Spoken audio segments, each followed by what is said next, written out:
So, hello everyone. Myself, Surbhi Tripathi. I am a psychologist and, of course, a writer and a speaker of Profound Writers. And I am also an entrepreneur. And for this historic, beautiful, informative event, I am the host. Hope everyone is at the best of their health. The process of teaching and learning really never ends. It is the process which goes lifelong. We fail, we fall, but we never stop. In this process of our learning enhanced when we have an experienced and profound personalities amongst us. So today we at Profound Writers are not just honored, but also humbled by the esteemed presence of Nitin Sharma Sirji, who has taken time out from his busy schedule to enlighten us. Nitin Sharma sir is a stockbroker, sportsperson, and a great leader. He's also attended the RDC, Republic Day Camp, at Delhi during his NCC, and still a very active sport person. And of course, a passionate writer by heart. So I welcome Nitin Sharma Sirji, and we are so happy to have you here, sir. Welcome. How are you, sir, today? I am fine. What about you? I am very fine, sir. Thank you so much. So, sir, आज मतलब आप कैसा feel कर रहे हैं हम लोग के बीच में आकर? बहुत अच्छा फील कर रहा हूँ। एक्चुअली अखिलेश जो है उन्होंने मेरे को बताया था कि आप लोगों का ऐसा एक ग्रुप है। हाँ, अखिलेश भी मुझे कैंप में मिला था। हाँ, एनसीसी का कोई कैंप थे तो उसमें अखिलेश मिला। तो ऐसे ही मिलते जुलते रहने से चीजें पता चली कि ऐसा ऐसा कुछ है। तो काफी अच्छा लग रहा है कि आज मैं कुछ शेयर कर पाऊंगा आप लोगों के साथ। Okay, that will be honored, sir. We are so much honored कि आप यहाँ पर हैं. Definitely आपसे बहुत सारी चीजें, क्योंकि हमारे ग्रुप में बहुत सारे एक क्या बोलना चाहिए, एक छोटे से बडिंग राइटर्स हैं, उनके बहुत सारे उनके क्वेश्चंस हैं जो कि आप जैसे एक्सपीरियंस बहुत अच्छी हेल्प कर सकते हैं हम लोगों की. तो सर एक बात बताइए, आप एनसीसी और स्पोर्ट्स पर्सन के साथ अचानक से राइटिंग में आप कैसे आए? आई मीन कैसे आपने फर्स्ट टाइम राइटिंग शुरू की? नहीं, देखिए कैसा है कि मैं एनसीसी या स्पोर्ट्स पर्सन वाला आदमी एक राइटर नहीं हो सकता है, ये बहुत गलत है मेरा जहाँ तक मानना है। क्योंकि कैसा है कि राइटिंग के लिए आपको आपके दिमाग की काफी जरूरत होती है, और एनसीसी और जो लोग फिट रहते हैं, जो स्पोर्ट्स पर्सन रहते हैं, है ना, तो वो फिटनेस उनकी दिमाग को और अच्छी चीजें प्रोवाइड करती है। और लिखना तो ये एक अपनी एक आदत होती है, एक हॉबीज होती है। जिस तरीके से आप देखते हैं कि समाज में क्या हो रहा है ना, उसको आप देखेंगे। और मेरे हिसाब से तो लिखने एक अच्छा राइटर वही हो सकता है जो सबसे अच्छा रीडर है और सबसे अच्छा लिसनर है। अगर आपको अच्छा लिखना है तो आपको अच्छी बुक्स पढ़नी है, अच्छी किताबें पढ़नी है, अच्छे राइटर्स को फॉलो करना है, और फिर साथ ही साथ आपको अच्छे जो क्या बोलते हैं अपने आप को फिट रखना है ना। अगर आप फिट रहेंगे, आप तंदुरुस्त रहेंगे, तो आपके विचारों में भी वो तंदुरुस्त रहेंगे। हाँ सर, ये तो एक कहावत भी है कि हेल्दी दिमाग स्वस्थ शरीर में ही बसता है। डेफिनेटली बिल्कुल सर। सो सर आपने कब, मतलब आप किस एज से आपने राइटिंग शुरू करी? राइटिंग ऐसा कि जब मैं छोटा था तब टीवी पे प्रोग्राम आता था मिर्जा गालिब जी की पेशकश थी। हाँ, जिन्होंने नसीरुद्दीन शाह जी ने जिनको काफी जीवंत किरदार जो पर्दे पे, अगर मिर्जा गालिब को अगर कोई देखता है तो उन्हीं की शक्ल के रूप में देखता है ना। तो वो मैं देखता था तो धीरे धीरे मुझे कुछ चीजें उसकी अच्छी लगने लगी, उर्दू लैंग्वेज अच्छी लगने लगी।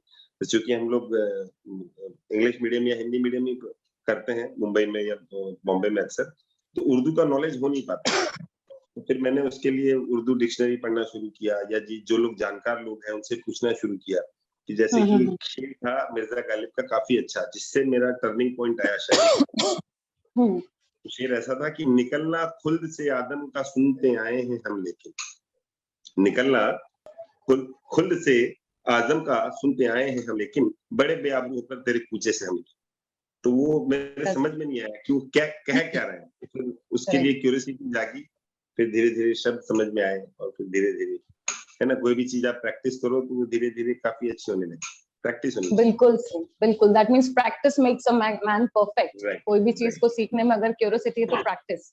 चलिए ठीक है राइटर्स, ये पॉइंट आप नोट कर सकते हैं। प्रैक्टिस एंड कांस्टेंट राइटिंग आपको एक बेहतर लेखक बना सकती है। सर आप मतलब कुछ ऐसा पर्टिकुलर दिमाग में मतलब आपको कोई जेनर पसंद आता है लिखने में, या आप मतलब क्या सोचते हैं जब आप लिखना चाहते हैं कोई चीज, तो आप मतलब आप कोई पर्टिकुलर उसको पसंद करते हैं बहुत ज्यादा लिखने के लिए? ऐसा नहीं है, मेरे पास काफ़ी जो मेरे फ़ेवरेट राइटर्स हैं उसमें एक हैं शहादत हसन मंटो, है ना? मंटो जी हम्म। को मैं बहुत मानता हूँ। हाँ, मंटो जी को मैंने पढ़ा है, कई बार पढ़ा है मंटो जी को। तो ऐसे काफ़ी अच्छा। और भी राइटर्स हैं, जैसे मैंने आपको बताया मिर्ज़ा गालिब है ना? हाँ दाग हाँ। दहलवी है, हाँ, दाग दहलवी साहब है, और भी ऐसे अच्छा। अल्लमा इकबाल जी हैं, है ना? और नए युग में भी आप देखेंगे तो साहिर लुधियानवी जी हैं, और भी ऐसे हम्म। कितने अच्छे शायर्स हैं, कितने अच्छे उन्होंने पोएट्स लिखी हैं। आज़मी, कैफ़ी आज़मी साहब हैं, है ना? खुद आप गुलज़ार साहब जी को देख लीजिए। तो ये सब हाँ, मतलब ट्रेमेंडस लोग हैं हमारे आस-पास। तो ये जो बताते बिल्कुल हैं सही सही।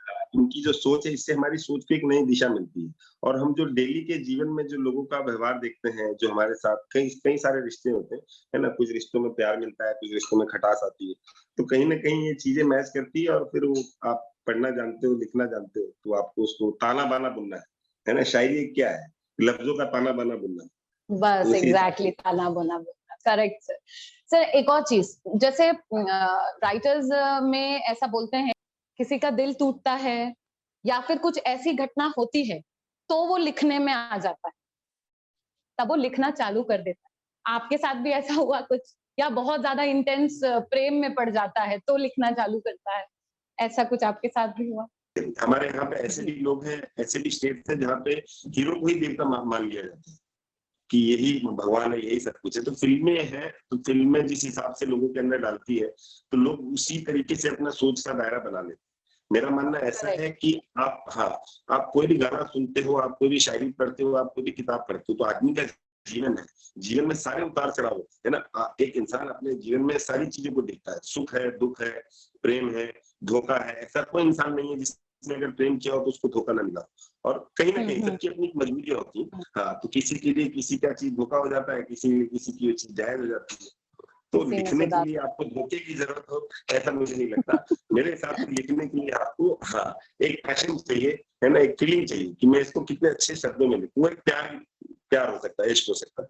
हाँ, अगर आपको लिखावट से इश्क है, आपको लिखने से इश्क है, तो ज़रूरी नहीं कि आपको धोखा हो, तो ही आप लिख पाएँगे, ऐसा कुछ नहीं।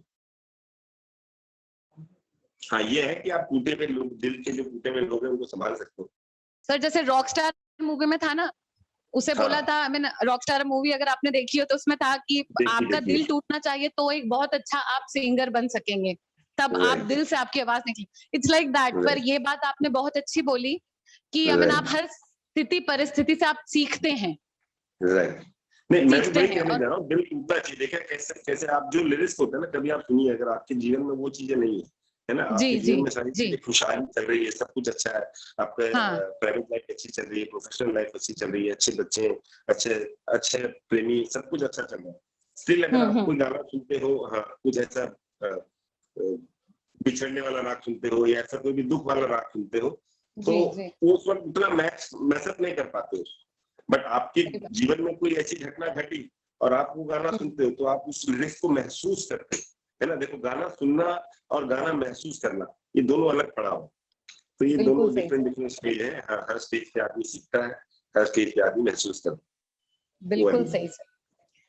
और सर जैसे एक पॉइंट आता है हर राइटर के उसमें कि वो शब्द उसको मिलते ही नहीं है। राइट, कई बार ऐसा होता है कि आप सब एक जगह मिलता है। जाके बीच में रुक जाते हैं कि आपको शब्द ही राइट, नहीं मिल राइट, रहा है कि आप अपनी राइट, भावनाओं को कागज पे कैसे उतारें।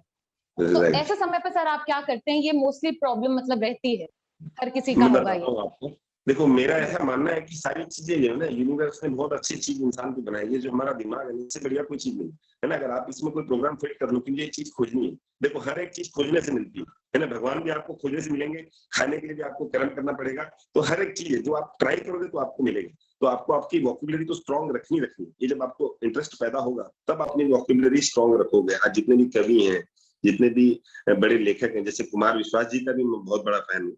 हाँ, तो आज आप उनकी कविताओं को ले लें और उनकी डिग्रीज़ को देख लें, तो ऐसा नहीं है कि वो पढ़ाई नहीं करते और ऐसे ही मन से कोई कविता बोल देते हैं या ऐसी चीज़ है, तो उनकी स्टडीज़ उतनी है ना? तो मेरा मानना ऐसा है कि अगर आपको लिखावट से प्रेम है, तो आप सारी चीज़ें पढ़ोगे। हमारे पास बहुत से राइटर हैं, बहुत सी आपको उर्दू की जानकारी होनी चाहिए, आपको आप क्या लिख रहे हो, उस बारे में जानकारी होनी चाहिए। तो नॉलेज बढ़ाओ, लिखना तो आता रहे।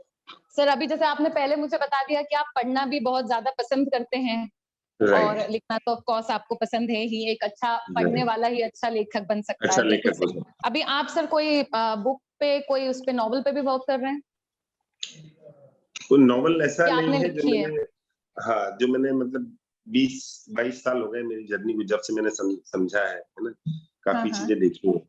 तो एक सोच रहा हूँ उस बारे में, थोड़ा वर्क भी चालू किया है, अभी तक पूरा कुछ ऐसा हुआ नहीं है। कैसा है कि मेरी अच्छा। दिनचर्या आदमी को कमाना भी है ना। हाँ, बोलते हैं ना वो एक अच्छा हाँ, अच्छा-सा शेर है कि हुँ, तुझसे भी ज़्यादा बेफ़िक्रे हैं गम रोज़गार, है ना? तेरे से बिल्कुल भी सही। ज़्यादा जो गम है हाँ, रोज़गार का जो गम है, जो पेट पालना है, पापी पेट, इसके गम तेरे दिए हुए गम से ज़्यादा बड़े हैं। तो वो चीज़ बिल्कुल सही करते-करते सर। जैसे भी टाइम मिलता है, मैं कुछ ना कुछ लिखता हूँ। धीरे-धीरे देखें अच्छा, आगे। ओके, दैट्स आप गुड, लोगों बहुत का ऐसे बढ़िया बात प्यार बोली है। रहेगा हमारे साथ तो वो भी आ जाएगी। Sir we will be honoured sir. Thank you, sir thank मैं यू। एक और चीज़ पूछना चाहती हूँ, जैसे आपके विचार आते हैं किसी भी स्थिति परिस्थिति को देखकर, या यूँ भी विचार आते हैं, कई बार लेखक हमेशा राइट, लिखता रहता है, उसके हाथ में पेन हमेशा रहता है। तो राइट। आपको किसी एक विचार को पेपर में उतारने के लिए कितना समय लगता है? आई मीन आप कैसे उस चीज़ को आप बुनते हैं माला में, पिरोते हैं उसे एक खूबसूरत माला में? कैसा है अभी टेक्निकली चीज़ें काफ़ी सुधर गई हैं। पहले होता था मुझे याद है मेरे पास में इतनी सारी मेरी डायरियाँ भरी भर जाती। मतलब मैं बुक लेता था कि हिस्ट्री के कुछ पेपर्स लिखने हैं स्कूल में, है ना? तो उसमें मैं कुछ हुँ, हुँ, शेर हुँ। लिख दिया करता था, कुछ उर्दू के बिल्कुल। वर्ड्स की मीनिंग लिख दिया करता था। तो मेरी सारी बुक्स में मैथ्स की बुक हो या किसी भी बुक्स में हो, आपको ज़्यादातर वो चीज़ें मिलती थी। फिर जैसे-जैसे हम बढ़ते गए वैसे हमने उसको एक अलग से बुक बनाना शुरू किया। लेकिन हुँ, हुँ, टेक्नोलॉजी हुँ। ने सब कुछ बदल दिया। अब आप जो भी है आप अपने फ़ेसबुक पे मेरा मोस्टली फ़ेसबुक वॉल है, मेरा एक पेज है चक्रव्यूह करके। हुँ, हुँ, हाँ, हुँ। तो उस पेज पे मैं लिखता हूँ हाँ, और जहाँ भी टाइम मिल जाए ऑफ़िस में कहीं भी। तो लिख के फिर जब उसको फाइनली कहीं बैठता हूँ, रिलैक्स मेरे को सैटरडे संडे ऑफ होता है। स्टॉक मार्केट में हूँ तो सैटरडे संडे मुझे कोई काम नहीं होता। सैटरडे हुँ, संडे में पूरा इसी चीज़ में देता हूँ। Stock market okay that's good. So sir आप मुझे ये बताइए, मतलब कोई पर्टिकुलर जेनर है जो आप पसंद करते हैं लिखना, ज़्यादा करके आप उसी में लिखते हैं? जैसे कि रोमांस होता है, रूमानी होता है, कुछ एक थ्रिलर राइट, होता है, हॉरर राइट। होता है। हुँ, इसमें हुँ, से आप हुँ। कोई पर्टिकुलर आपका फेवरेट, और आप बताइए हमारे नए लेखकों को, राइटरों को, कि आई मीन हुँ। कौन से में ईज़ी होता है थोड़ा लिखना? जिसको ऐसा है ना नए कि उभरते राइट नहीं देखिए मैंने सारी तरह की चीज़ें लिखी हैं, ऐसा नहीं है।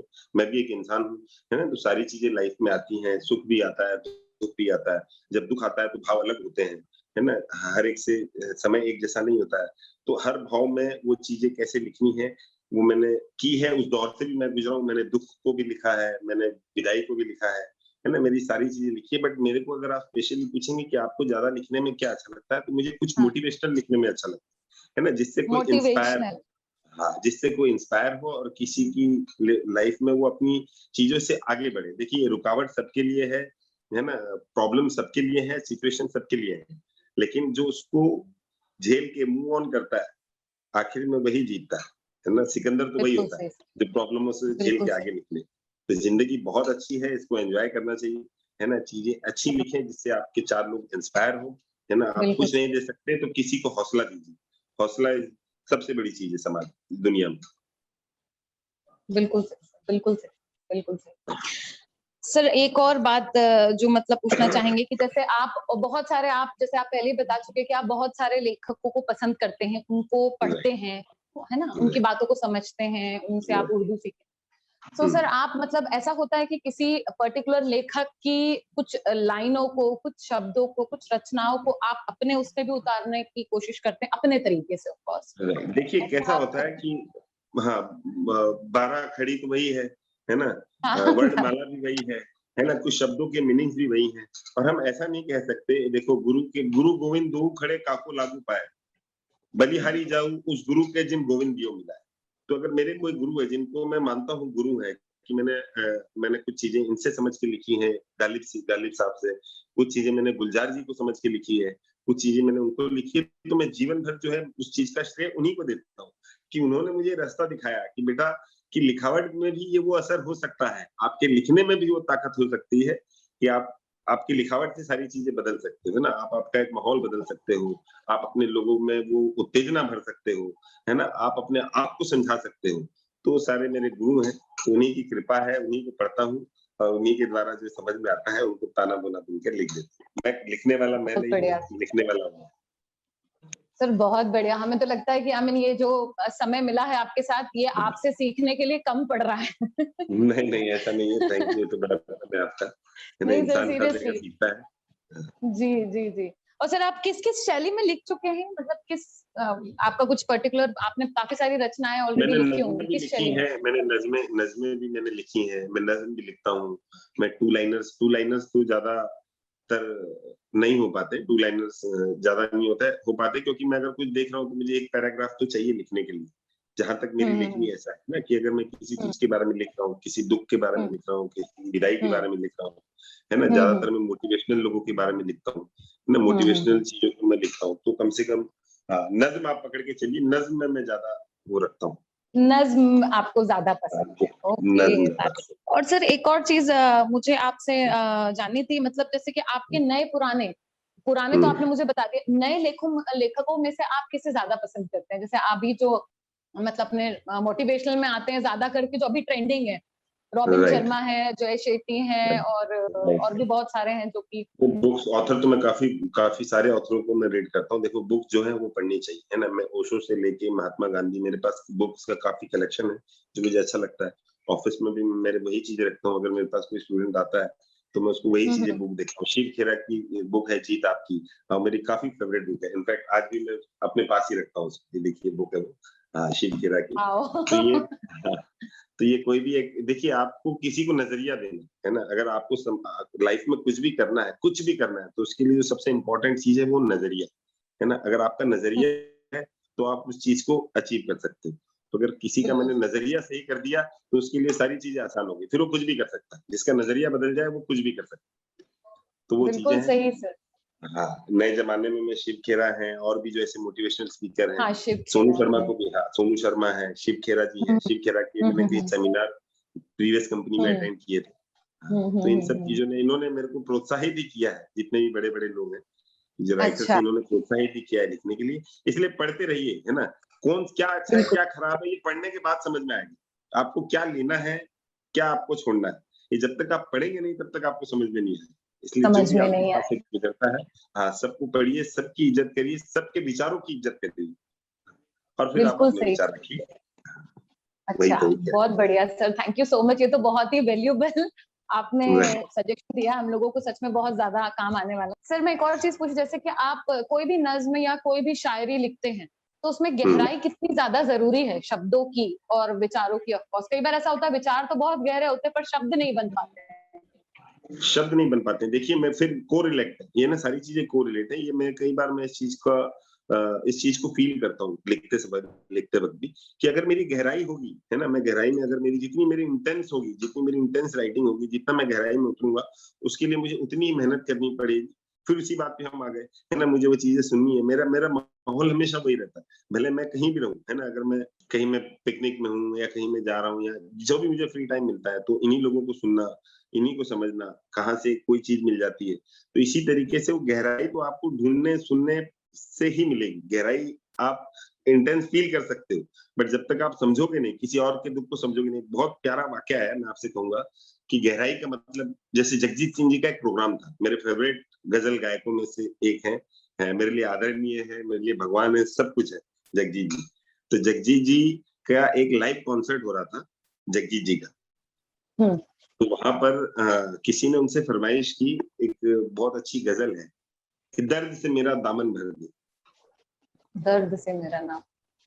दामन हुँ, भर दे, दामन मौला भर। दर्द से मेरा दामन भर। काफ़ी प्यारी गज़ल है, सुनिएगा, बट उसके पीछे एक बहुत वाक़या भी लगा हुआ है कि जगजीत जी ने वो गज़ल इतनी तन्मयता से गाई, है ना? इतनी हुँ, मगन होके उन्होंने वो गज़ल गाई या वो गज़ल गायकी में ये है कि खुदा को उनका दामन दर्द से भरना पड़ा।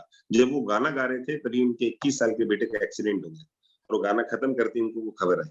तो ये जगजीत जी के ही वर्ड थे कि खुदा ने मेरी सुन ली। तो समझने के लिए ये चीज़ है कि कितनी गहराई थी, कितनी तल्लीनता से वो गा रहे थे। उनके साथ तो वाक़या हुआ नहीं था, फिर भी उस चीज़ को वो समझ के गा रहे थे और वो चीज़ हो गई। जैसे हम कहते हैं कि हमारे पुराने ज़माने में तानसेन होते थे, जो गाते थे तो राग दीपक जल उठते थे, है ना? राग बरसात भैरवी, होने हाँ। लगती थी। हाँ, तो ऐसी चीज़ें भी हमने फील की हैं, देखी हैं। ये तो लाइव बात है, आप देख लेंगे कॉन्सर्ट में जगजीत जी को जाके, तो ये चीजें आपको मिल जाएगी, पता चल जाएगा। सर ये तो तो आपने गहराई बहुत गहरी बात बता दी। इंटर कनेक्शन वाली चीज होती है, इंटर कनेक्शन होती है कि आपके दर्द की क्या गहराई है, आप कितनी शिद्दत से किसी चीज को चाहते हो, आप कितनी शिद्दत से उस चीज को लेकर इंटेंस हो, है ना? सर इस चीज साथ पे तो आई बो यू सर, ये आपने बहुत बड़ी एक सीख दी हम लोगों को। So for everyone listening out there, please take this advice कि आप जितनी शिद्दत से उस चीज को लिखते हैं, जितनी भावनाएं उसमें डाल सकते हैं, आप उतने अच्छे लेखक या राइटर बनते हैं। आपको वो सोचना है ना है, सर, मैं ठीक आपको बोल रही हूँ? भावना है, वो फील करनी है। बिल्कुल सही। आपको महसूस करना है उस चीज को, तभी वो आपकी तभी आप लिख भावनाओं के पाएंगे। साथ कागज पे आ पाएगी। बिल्कुल सही। Exactly. Sir, actually, wow, this is such a terrific session we had just had. I enjoyed myself thoroughly, and I am sure my audience did too. And now it's time to, sir, मैं आपको दिल से thank you बोलना चाहती हूँ। Sir आपने जो भी थैंक यू वेरी आपने मच। लोगों को जो भी छोटे छोटे सजेशंस दिए हैं, वो एक्चुअली छोटे नहीं हैं, वो बहुत बड़े हैं, और हम लोगों के नहीं काम नहीं, बहुत देखिए ज्यादा आने वाले हैं। छोटी चीजें, स्क्रू ड्राइवर जो होता है काफी छोटा होता है ना, बट विदाउट स्क्रू ड्राइवर आप बड़ी चीजें नहीं कर सकते। तो छोटी चीजें लाइफ में, बड़ी चीजें तो होती है, बड़ी चीजों पे सबका फोकस होता है, हमारा फोकस छोटी चीजों पे होना चाहिए। छोटी छोटी चीजें करके ही बड़ी चीजें बनती है, तो कोई चीज सर छोटी नहीं है, कोई बड़ी नहीं That's है। why you are great, sir, because आपने इतनी इम्पोर्टेंट चीज को इतने सिंपल एग्जाम्पल में पूरी तरीके से क्लियरली समझा दिया हम लोगों को। And I am Thank damn you. Sure everyone out there, उन्हें भी ये एग्जाम्पल प्लीज याद रखिएगा सभी लोग। छोटा screw driver. It's really a very nice advice sir. Thank you so much sir. And Thank you. अब कोई भी अच्छा काम बिना धन्यवाद प्रदान करे सर पूरा नहीं हो सकता, तो सर मैं आपको दिल से Thank you. धन्यवाद देना चाहती हूँ सर कि आपने थैंक इतना यू, आप वैल्यूबल। लोगों ने बुलाया। हाँ, मुझे भी काफी अच्छा लगा आप लोगों से मिलके, है ना? क्या जब सेम सोच वाले लोग मिलते हैं तो काफी अच्छा लगता है कि नहीं चलो कोई तो है जो आगे इन चीजों को बढ़ा रहा है। काफी अच्छा लगा, थैंक यू वेरी मच। और आपके लिए और आपके ऑडियंस के लिए एक छोटा सा शेर है जो मैंने बिल्कुल मेरे प्लीज पहले प्लीज मैं मेरा हाँ, कि राह देखेंगे तेरी, राह देखेंगे तेरी, चाहे जमाने लग जाएं, जमाने लग जाएं, जमाने लग जाएं। राह देखेंगे बिल्कुल तेरी, चाहे जमाने लग जाएं, जमाने लग जाएं, जमाने लग जाएं, या तो आ जाए तू, या हम ही ठिकाने लग जाएं। या तो आ जाए तू, या हम ही ठिकाने लग जाएं। और एक पुरानी सी हवेली है हम, एक पुरानी सी हवेली है हम, ये भी मुमकिन है। एक पुरानी सी हवेली है हम, अगर खोलो तुम तो ये भी मुमकिन है कि तुम्हारे हाथों में खजाने लग जाएं, खजाने लग जाएं, खजाने लग जाएं। राह Wow, देखेंगे sir. तेरी, चाहे जमाने लग जाएं।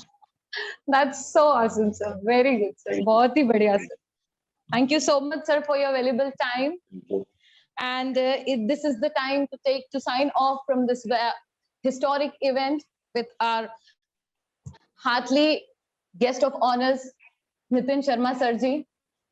Thank you very much. Thank you. Thank you so much, sir, for your valuable. So a truckload full of thanks to our entire YouTube team and PW team for making this event a massive success. And I would extend my heartfelt thanks to our pillars of support, to our HR sir, Mohit sir, then MD sir, Nitesh sir, then Randhir sir, our CEO sir, and last but really not the least, our lovely Akhilesh sir, without whom this event would never have been possible. So, इस event को मैं समाप्ति की तरफ ले जाते हुए कुछ पंक्ति के साथ खत्म करना चाहूंगी। ना संघर्ष ना तकलीफ तो क्या मजा है जीने में, तूफान भी थम जाएगा अगर लक्ष्य रहेगा सीने। Me, Surbhi Tripathi, signing off for the day. Thank you so much, guys.